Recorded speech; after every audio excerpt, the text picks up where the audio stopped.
মহাকুম্ভের চেয়ে বড় কুম্ভ আমাদের বাংলাতেই আছে। 700 বছর আগে এখানে বিরাট একটা রণক্ষেত্র হতো, ওখানে সাধুদের একটা বিরাট সমাগম হতো।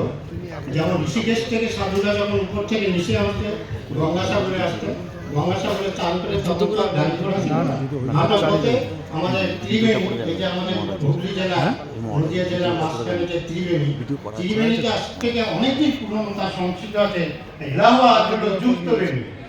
এক জায়গায় কিন্তু আটকে গেছে জলটা। আমাদের এই ত্রিবেণী হলো মুক্ত বেণী, জল ভাটা কাটে। এর পূর্ণতা আমাদের যদি মনে করি যদি হয়, কিন্তু আমাদের ত্রিবেণীতে এলাহাবাদের ত্রিবেণীতে আমাদের ত্রিবেণী অনেক জাগ্রত। তার জাগ্রত কারণ এই ত্রিবেণীতে গৌরাঙ্গ মহাপ্রভু স্নান করেছিলেন, এখানে বড় বড় মহাঋষিরা স্নান করতেন।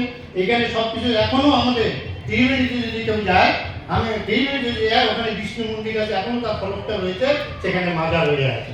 তাও আমার চেষ্টা হলো। এবার কি হলো, এপার আর ওপার।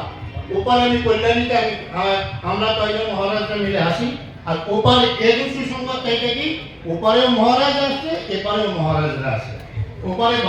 ওপারে যে কুম্ভ মেলাতে আমাদের যে রাত্রি যেটা হচ্ছে, সে মহারাজরা আমাদেরই মহারাজরা করছে, এবারে তো আমরা সবাই আসি। এই মিলনক্ষেত্রে একটা মিলন ক্ষেত্র এইবার দেখা যাবে। এই জন্য সবাইকে আমার বিশেষ অনুরোধ, বিশেষ আবেদন, বিশেষ যদি তোমরা যে পুণ্য লাভ করতে যাও, ওই এলাহাবাদে গিয়ে কষ্ট না করে আমাদের কল্যাণী ও মাঝের চরে আর ত্রিবেণী ঘাটে যদি একবার যদি পুণ্যের জল মাথায়, আমি মনে করি এলাহাবাদের জলের চেয়ে আমাদের মা গঙ্গার জল অনেক প্রাধান্য আছে, অনেক শক্তি আছে। আমাদের বাংলার ভিতরে একটা ত্রিবেণী আছে, আমাদের হুগলি জেলা নদী জেলে এই কিন্তু আমাদের মহাকুম্ভ তৈরি করতে হবে এই বাংলার বুকে।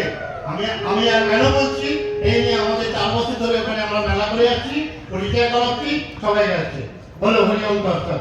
আরেকটা কথা শুনুন, শ্রী গুরুজি মহারাজ, আমি ওনার হাত থেকে উনি যখন লাস্ট উনি কথা বলতেন না, আমার কাছে বসতেন, ওর পাশে একটা খেলার মাঠ ছিল, ওখানে আমরা ছোটবেলায় খেলতাম।